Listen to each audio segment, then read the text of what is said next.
I think a pint of ale, don't you, Holmes? It's a warm evening, yes. A sound choice, Watson. 2 ales, please, barman. Coming right off, sir. I tell you, he's not to be trusted. He's a fine doctor. Foreigner he may be, but he cured my Betty in no time. Give him man his due, Mr. Morton. His due? If I give him his due, I'd take a horsewhip up to the lodge this very evening. In fact, I'm almost persuaded to do just that. Dr. Juan Lana is not just a foreigner, he's a fake. A total fake. Now get out of my way. Seems the temper's run high in this place, barman. That's the young squire, Arthur Morton. He's hot-blooded. But a nicer fellow you couldn't meet in a day's march. Wouldn't hurt a fly, no, not him. Here you drink, sir.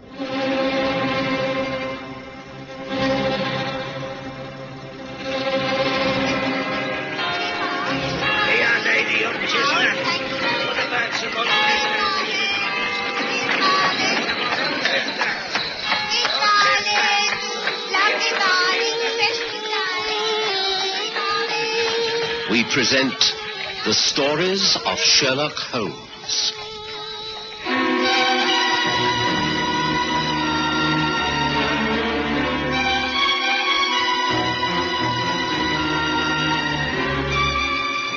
Tonight, The Spanish Doctor.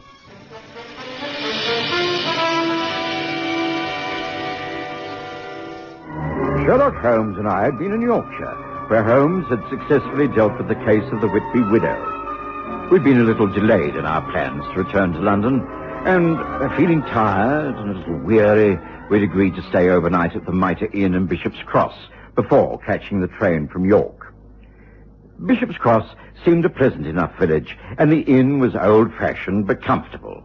We had a pleasant supper and retired to the bar for a cool drink to end that summer evening.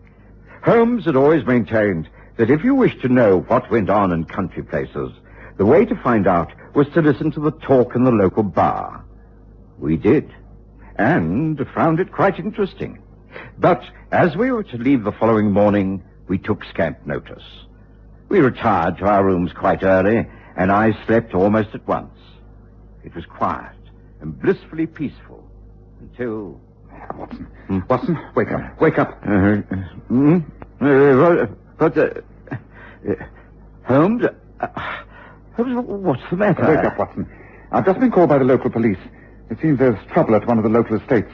Someone has been killed, and knowing I was staying here, they've sent for me. Come, I've no wish to tackle this alone. You must get dressed immediately. Hurry, Watson, hurry. I was in no way pleased, but dragged myself from the comfortable feather bed and washed the sleep from my eyes. 10 minutes later, we were in a dog cart with a young farmhand urging his pony forward through the morning mists. Sorry, I can't tell you more, Mr. Holmes. The inspector, he just said I was to get you up to the lodge right soon. The lodge. Is that the home of Dr. Juan Lana? Why? How come you know that? Thought you'd be a stranger in this part. I am. I just happened to have overheard the name mentioned in the bar last night. Mr. Morton, I think it was, who seemed to dislike the good doctor. Ah, they ain't friends. And ever since the doctor broke off his engagement to Frances Morton, Arthur's sister. Be the doctor who's dead, so I understand. Dead in mysterious circumstances, I take it. I don't know any details, sir. You'll have to be asking Inspector Berry about that. Ah, there be the lodge. Won't be long now. The Spanish Lodge, as it was called locally, was a small wooden-built house on the hillside above the village. Well kept, with neat lawns and flower beds, it was obviously the home of someone of comfortable means. We made our way up the stone steps and into the hall, where a police constable stood on guard.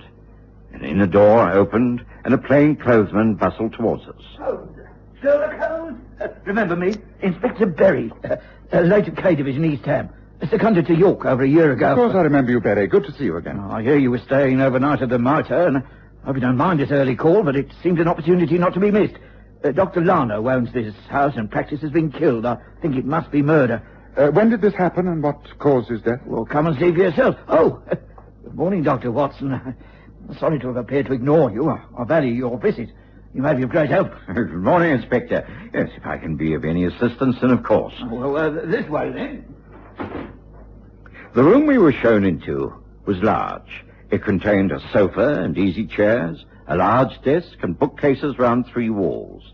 There was a stone fireplace, many rugs across the wooden floor. Leading from the room was a small dressing recess with wash bowls and toilet facilities. It was obvious that the doctor used his study for professional purposes. As for the good doctor himself, at the side of the table, away from the window, he was stretched upon his back. No doubt that he was dead, and that it was a violent death. One of his eyes was blackened, and there were marks of bruises about his face and neck. The thickening of his features suggested to me that the cause of death had been strangulation. He used this room as a home surgery, it seems. That's right. That's the outside door. It's clear that someone entered from there, killed the doctor, and escaped unseen. That the assailant was a man is certain from the footprints outside and the nature of the injury. Yes, it's very seldom that I have the opportunity to examine a murdered man in these circumstances. I shall make a thorough investigation of the body and this room. How many people live in this house? Oh, just an elderly manservant who attends to the house. The cook, housekeeper, the coachman, and the surgery boy sleep out. Did the manservant hear anything? I believe so. His name is Blobbs, but he's still in a state of deep shock. Perhaps, once you've completed your examination, you'd care to join me in questioning him? Yes, certainly. I shall be about half an hour. Have Blobbs wait in the hall. Find out if there were any visitors last night, and patients who were expected to call. Names and addresses of everyone he saw yesterday. Meanwhile... yes, this is very interesting. I'd often watched Holmes at work, but rarely had I seen him so thorough. He examined the body and every inch of the rugs and carpets surrounding it. Then he went into the washing recess. I watched with amazement as he picked several items out of the basin with tweezers and placed them in an envelope. He spent a long time looking at the dead man and was clearly puzzled. Then, locking the door behind him, he walked across the hall to where an elderly gentleman in a state of deep shock was seated by the hat stand. I can't believe it, sir. It's not possible. A good master's dead. You must try to recall all you can about last evening. Now, when did you last see your master? Oh, about 9:30, sir.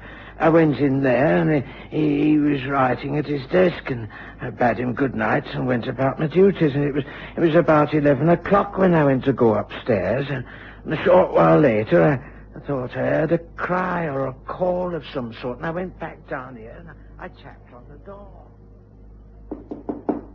Doctor! Hey, doctor, sir, are you all right? Who is that? Who is that at this hour? Oh, I'm here, sir, Bloggs. I beg that you leave me in peace. Go back to your room this evening. Well, I thought I heard you call out, sir. Is everything all right? Perfectly all right. Go. Go to bed. Go easy. Oh, very good, sir. Now, let us solve this whole matter once and for all. How dare you come here and cause this trouble? There was someone in there with him, sir, and I couldn't tell who it was. I went back to my room, but sleep came hard. And about an hour later, I can't be sure of the time, but I got up to open the window a bit wider, it being such a hot night. And did you see anyone in the grounds? Well, come, man, come, speak up. Well, yes, there was someone, a man, walking away from the house, from the surgery door. I couldn't be sure who it was, but it was bright moonlight. You thought you recognized the man? Well, I can't be sure, of course, but, well, yes, it looked to me like young Arthur Morton.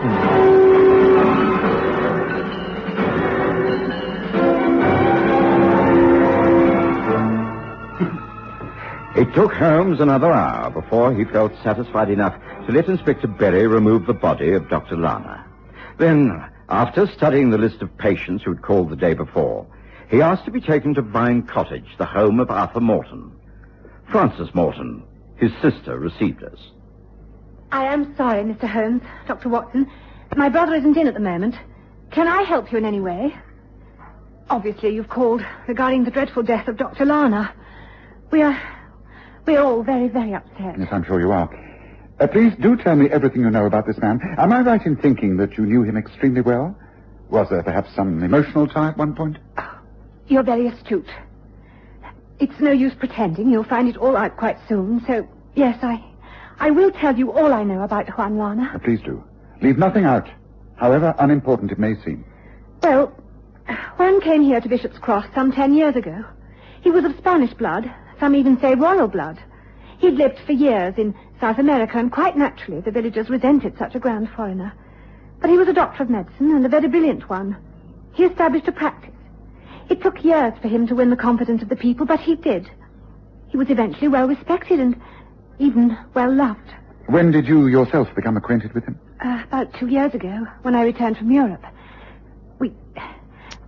We fell in love. And 6 months ago, we announced our engagement. I find this most painful, you see. Please, take your time. Tell me all you can. Well, Juan's attitude suddenly changed. He became morose, withdrawn. It was as though he was suddenly frightened, living in fear of the future. Then, without any reason at all, he broke off our engagement. He said he couldn't marry me, and that for my own good, he wished me to be free. Oh, I can't tell you how rejected I felt. How miserable and jilted. And now he's dead. He's murdered this man. Well, it appears that he died as a result of wounds sustained in a fight. Tell me, Miss Morton, and you may as well be quite frank. Have you any idea who could have done this deed? Oh, no. No, of course not. What did your brother feel about Dr. Lana? Did they not hate each other? Oh, it wasn't Arthur. It couldn't have been. It wasn't Arthur. Please believe me, it wasn't. Oh, tell me it wasn't Arthur.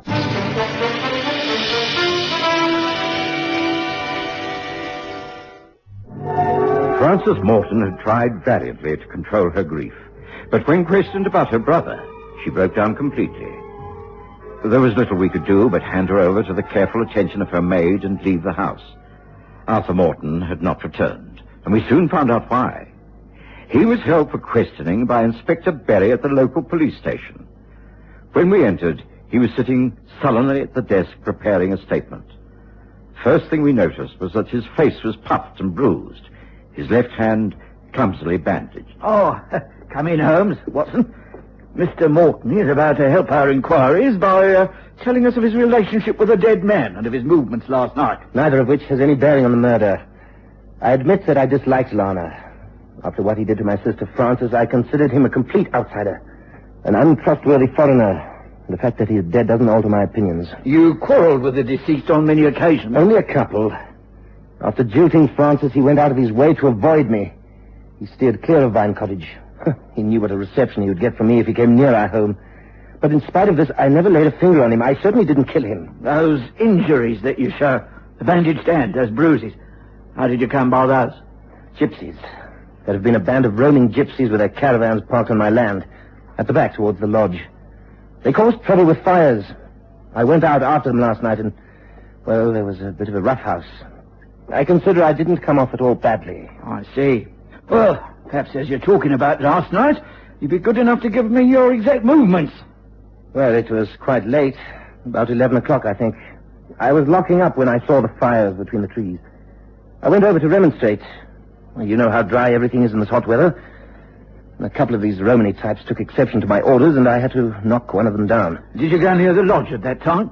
I walked back down the side lane. I didn't go near the house, although I noticed that the lights were on in the room Lana uses as a study and consulting room.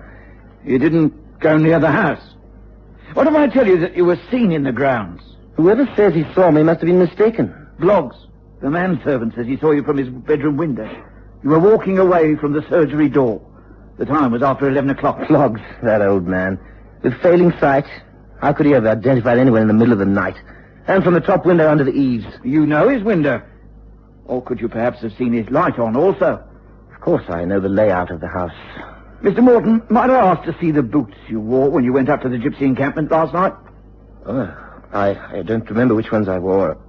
They could be in the boot cupboard, I suppose. Why? I should like to take them with me when I return to the lodge. Do you mind? Not at all. Good. Have you any questions to ask this young man, Holmes? Not at the moment, Inspector. I think he should be allowed to go home and comfort his sister. She was most unwell when we left Vine Cottage. Thank you, Mr. Holmes. Please will excuse me, gentlemen. Holmes was in a particularly thoughtful mood as we made our way back up the hill to Spaniard's Lodge. And once again, Holmes let himself into the study and carefully inspected the room. He rang the bell, and Bloggs appeared instantly. Can I help you, sir? Yes, Bloggs. Now that the body of your master has been removed, has anything been touched in this room? Oh, no, sir. I kept it locked on the inspector's instructions. Ah, good. Then can you tell me if you can notice anything missing from its usual place? No, sir, I don't think so. It all appears much the same. Of course, I haven't... Why, that's strange. The photograph on the desk, it's an empty frame. someone has removed the actual photograph. Well, how curious. Yes, curious indeed. Because nothing else has been stolen. Dr. Lana's gold watch was still on his wrist. Money in his wallet, in his smoking jacket. Valuable cufflinks and tie pins in the box in the dressing room. Well, clearly robbery was not the motive for breaking in here, but yes, a photograph is missing.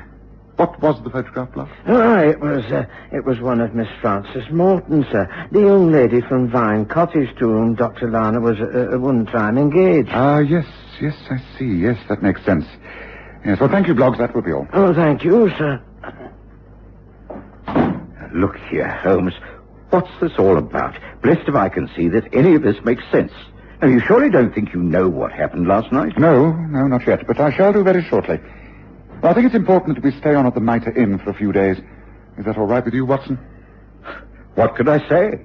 I was in no hurry to return to London in what promised to become a scorching heat wave.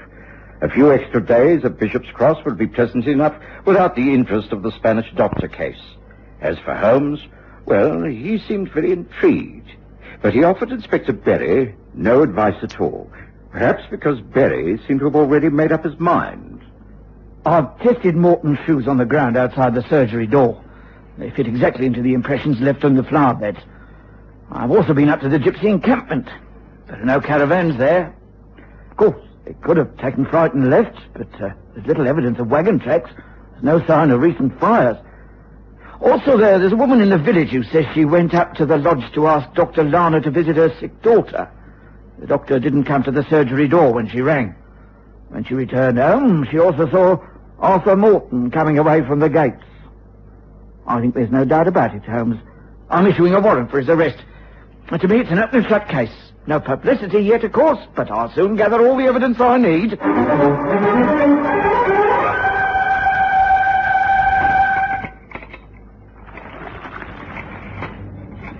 Great heavens, Holmes. I thought Inspector Berry said no publicity.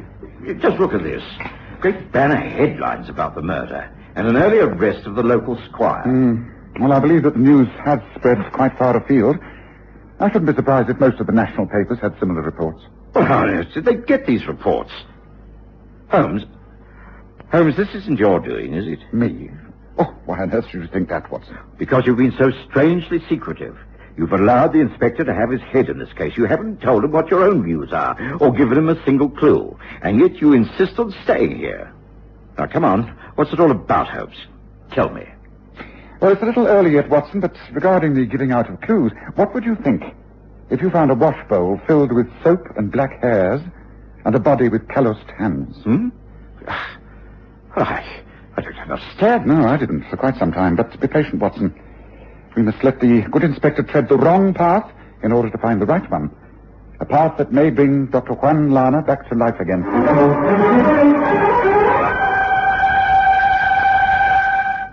Damn it all! I don't understand it, Holmes. I've been made to look a cracking ass, all right. Here it is, spread all over the newspapers, and I haven't got my case together yet. I should be a laughing stock. How did the news get out? I don't think you should despair, Berry. In fact, I think you're going to make a startling success of this case. You do? Well, I'm darned if I can see how. Supposing we decide to all get together in this case, hold a council of war. Well, I support that plan. As a matter of fact, I've been hoping for slightly more of a lead from you, Holmes. Yes, I know. I've had my reasons for remaining in the background. Now, why don't we decide to spend the day quietly gathering together all the data possible? And then, say at 9 o'clock tonight, we meet at the lodge. You, me, Watson, Arthur Morton and his sister Frances, Bloggs, the manservant, and any others whom you may suggest. You must all be wondering why you've been invited to come here this evening. Well, the answer is quite simple. It's necessary to conclude the investigations into the death of a man found dead in this very room. Firstly, let me set all your minds at rest. None of you is guilty of any crime. But one was murdered. Someone must have done it. With due respect, Miss Morton, that is incorrect. You see, Dr. Lana was not murdered. What? Yet another guess. Please be so good as to answer the front door, Bloggs. What do you mean Lana was not murdered? You mean it was just an accident, the result of a fight? Death was the result of a fight, but... please do come in. I came as soon as I could. John, I can't believe it. I am extremely sorry to give you a shock like this, but I have to return. I could not let another man take the blame for murder. Now, look here. Just what is all this? You're Dr. Juan Lana, the owner of this house? Then what the devil... Who was murdered, then? I think it was the doctor's twin brother, was it not, Doctor? But perhaps you'd be good enough to tell us the whole story. Take your time and leave nothing out, however painful it may be for you or others in this room. Very well, thank you. I feel I must tell the tale to you, Francis. It is a tale of confession. This gentleman, Mr. Sherlock Holmes, who was responsible for bringing me back here, is quite right. The dead man is my brother, Stefan. I was born in Madrid, a twin. My father, who came of the best blood of old Spain, took his family to South America when we were very young. He did well, but was killed in the riots at San Juan when we were children. We were forced to earn our own living. Stefan and I were identical. No one could tell us apart. But as we grew older, there was clearly a difference in our temperament. I have to say this. From reaching manhood, Stefan developed evil ways. I grew up in horror of him, often taking the blame for his notorious behavior. I found my career in jeopardy. I left the Argentine forever to seek happiness in Europe. I worked hard, got my degrees, and came here. For years, I thought I was free of Stefan. I found you, Francis, and fell in love. I am still in love. Oh, Juan, my dear. Then, some while ago, I received a letter. Stefan had traced me. He was coming to see me. I immediately knew that the terror of my childhood would be repeated. He would bring disgrace upon me by impersonating me, borrowing money, causing scandals. I had to protect the one I loved. I broke off our engagement. It seemed the only thing to do. Why the devil didn't you tell us all this? Now come clean. I am of proud Spanish blood. I am not an Englishman. Oh, get on with what happened, Doctor. The other night, he arrived. He had walked from York and said he was tired and ill. I was shocked at his appearance. He was just the same, apart from sporting a thin moustache. But my medical knowledge told me that there was some serious internal malady. He'd been in a fight with some sailors from the ship he'd arrived in at Hull. His poverty contrasted with my own well-being.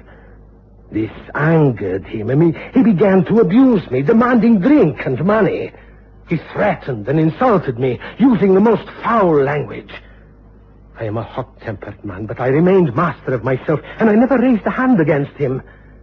My coolness only aggravated his anger. He raved and cursed, and then he became contorted in a horrible spasm, and clutching at his own throat, fell to the carpet. His diseased heart had broken down. His own violence had killed him. Oh, Juan, my poor Juan. I couldn't face it. It seemed there was only one thing I could do. I changed places with him, shaved off his moustache, dressed him in my clothes, and took these, the ones I stand up in. And your photograph I took as a remembrance, Francis. If I am guilty of a crime, it is one of deception, but not of murder. You do believe that, don't you, Francis? A subsequent investigation into the case of the Spanish doctor proved that Juan Lana had been speaking the truth.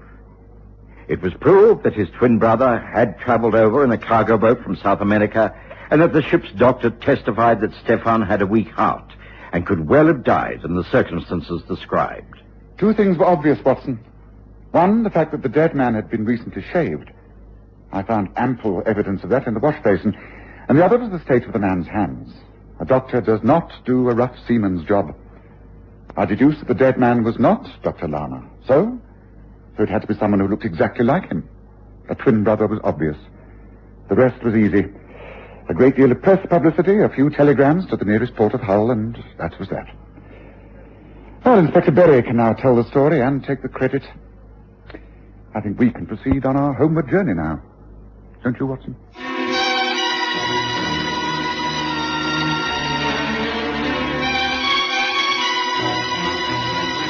Listen again next Sunday to The Stories of Sherlock Holmes, with Graham Armitage as Holmes and Kerry Jordan as Dr. Watson.